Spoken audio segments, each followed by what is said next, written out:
এটা তো দেখছি ইংরেজিতে লেখা। বাবা রে বাবা। আসসালামু আলাইকুম হুজুর। এই আগে কে দিয়েছো? আমি তোমাকে ধমক দিব না, আমি তোমাকে একদমই ধমক দিব না। কে আছো বলবা নাকি ভয় পাচ্ছ?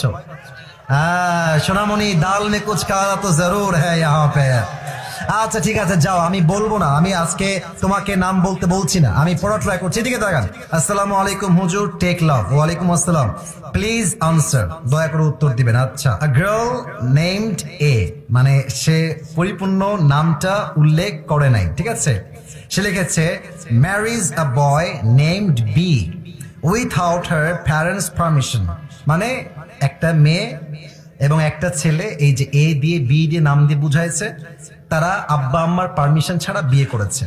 After some days the girl named A, ওই মেয়েটা, এ নামের মেয়েটা দূরে চলে গেছে, and marriage another boy named C without divorcing the boy named B. What should they do now? That's a very important question.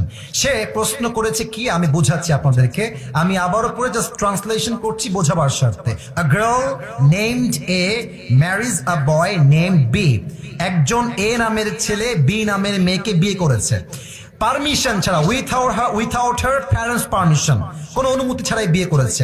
After some days the girl named A marriage another boy, অর্থাৎ যেই মেয়েকে সেই প্রথম যুবক বিয়ে করেছিল, ওই মেয়েটা আরেক যুবককে বিয়ে করে ফেলেছে। এখন সে লিখেছে, এখন সে বলতেছে without divorcing the boy name B, অর্থাৎ আগে যে যুবকের সঙ্গে বিয়ে হয়েছিল তাকে ডিভোর্স দেওয়া ছাড়াই এই মেয়েটা আরেক জায়গায় বিয়ে করেছে। What should they do now? এখন তার প্রশ্ন হচ্ছে, হুজুর তারা কি করবে? প্রথম কথায় আমি বলতে চাই, মেয়েটার বিয়েটা হয় নাই। এর কারণ কি?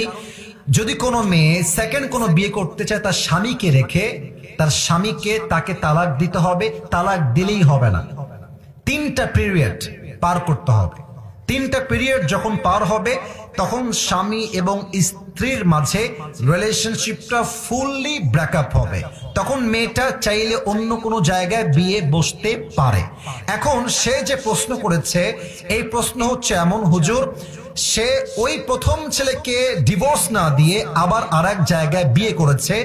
আমার মনে হয় যেই মেয়ে প্রথম স্বামীর থেকে ডিভোর্স না নিয়েই অন্য কোথাও বিয়ে বসে যায়, তার চরিত্রে নিশ্চিত ভেজাল আছে যুবক ভাইরা।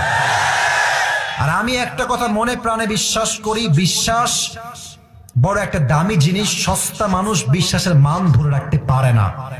যেই মেয়েটা তোমাকে ডিভোর্স না দিয়েই বিয়ে করেছে, মনে রাখবা ওইটা আসলে সেকেন্ড